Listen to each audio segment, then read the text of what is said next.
Namaskaram.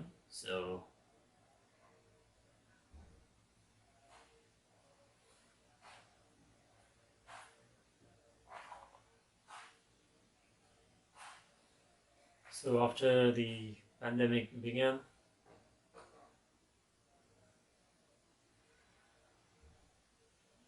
the lockdowns started,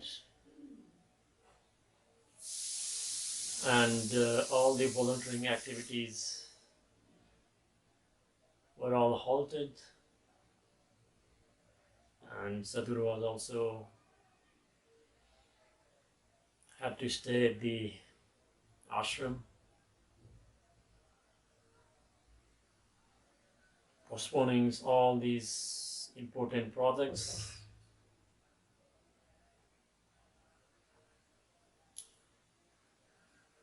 And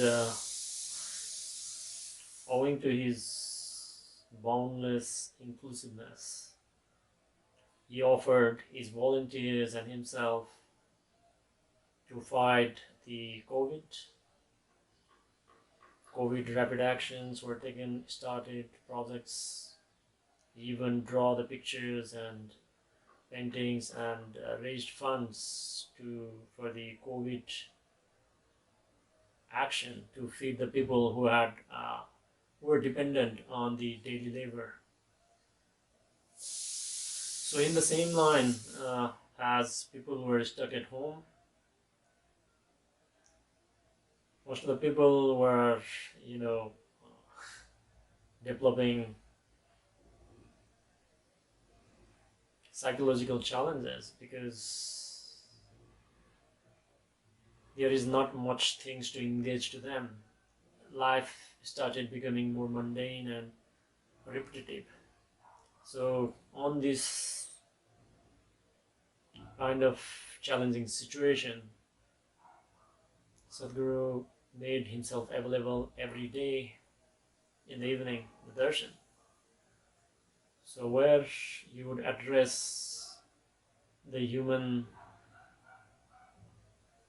well-being and technologies of well-being, he even provided the practices on Simbakriya to all the doctors and everything. And not only that, the inner engineering online program was made available free to the COVID warriors, including the policemen, the security forces, and especially the doctors and nurses in the front line.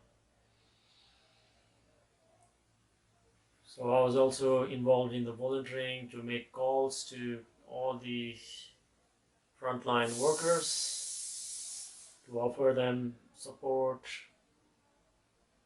on their inner engineering program, online program. So this was going on as it happened. And as the daily darshan was going on, it was great for the seekers that he was available every day. So one fine day, I developed certain kind of, you can say, urge or compulsion, or something was happening within me that was actually more like coercing or asking me to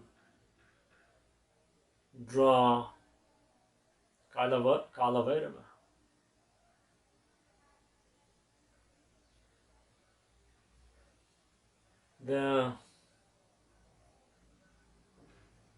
It was actually happening recurring, like it was not going on again and again. It might sound funny, but it was recurring, like every day. Like I had this sense, like, okay, you have to draw this, but I was not giving on to it. And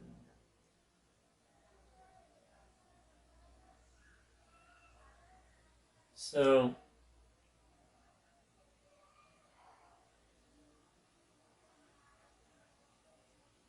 And since I was drawing for a long, long time, art and everything was quite natural for me to do. So since that urge was coming within me to draw the art of Kalabhairava, even though I was not drawing it, I already had, created certain kind of structures, design, framework, how he should look like, and all that thing. So after 2 days during the darshan, Sadhguru mentioned that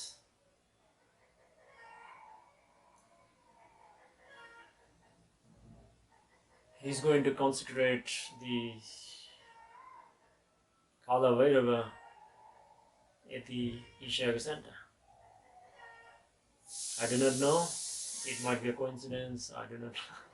I don't want to, try to think too much and analyze and everything. Immediately, usually, like I don't, do anything else during the darshan, but something happened within me, and then I just got up, and then like I started drawing Kalabhairava.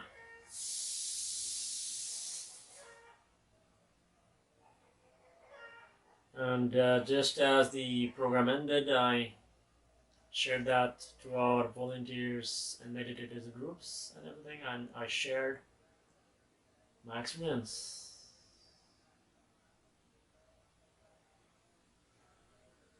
At that time, Sadhguru had just announced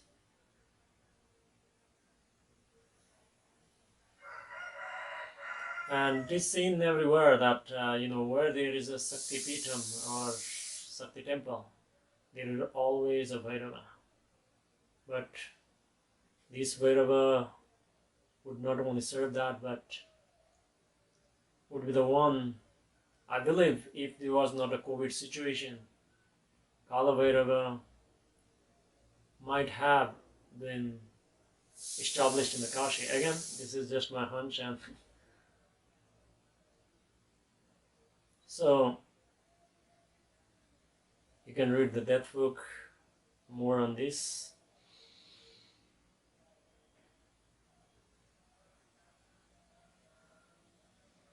And even before we discuss about the Kalabhairava, even Sadhguru announced about the Kalabhairava.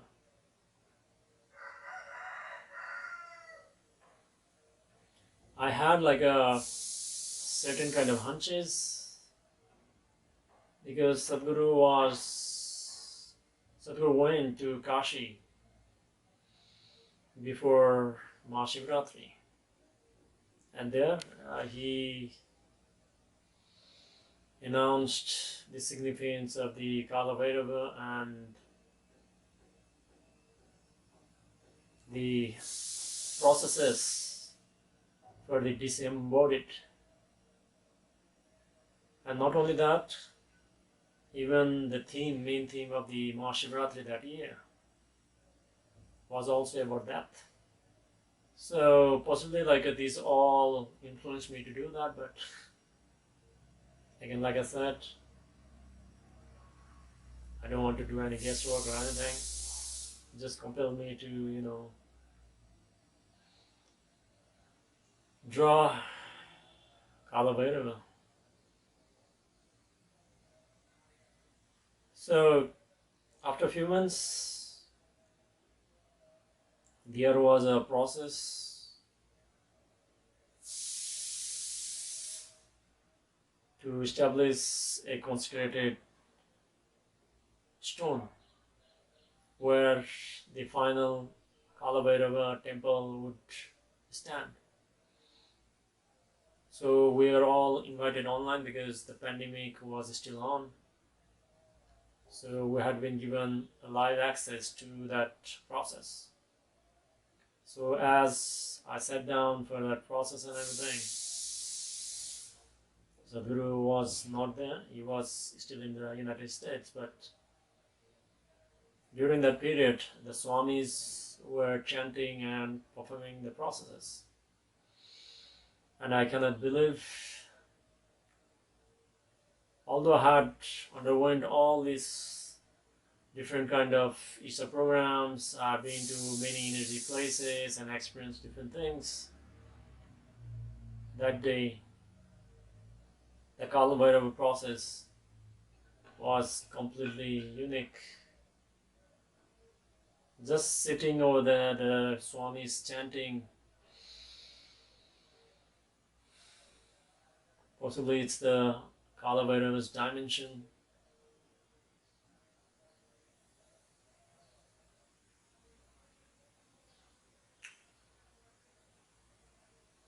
I would not try to use words to describe that.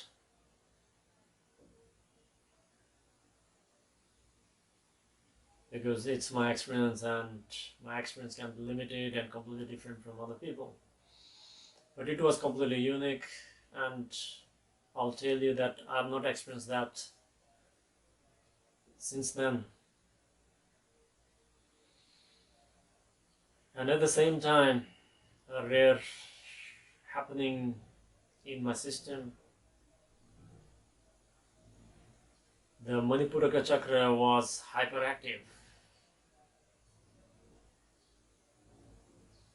Not only energy-wise, but very physically also. It continued for a long time since that process started, and it continued for a while. And I was a little bit concerned because in Sadhguru exclusive, Sadhguru mentions about different applications or different ways of the energy center of Manipuraka.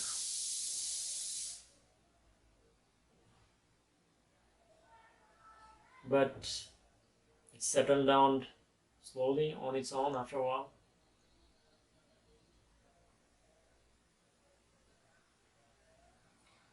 I do not know, but it might be possibly because the Manipuraka is a maintenance center, and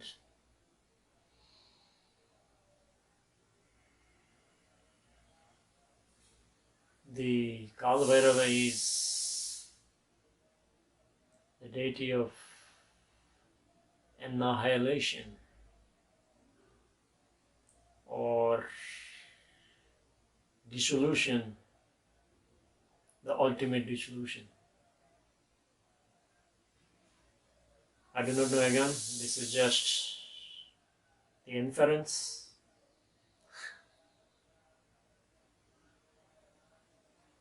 So, Kalabhairava made a huge impact, and I found it is necessary that I share this with you.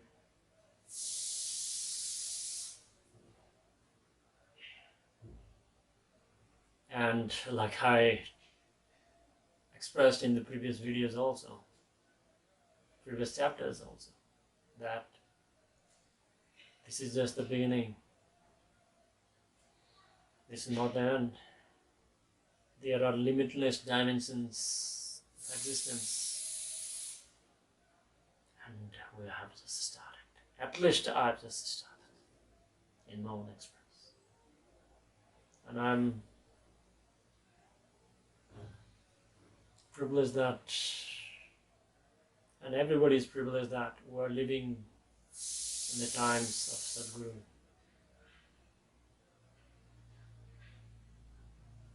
Where the possibilities are not only conceptual but living reality.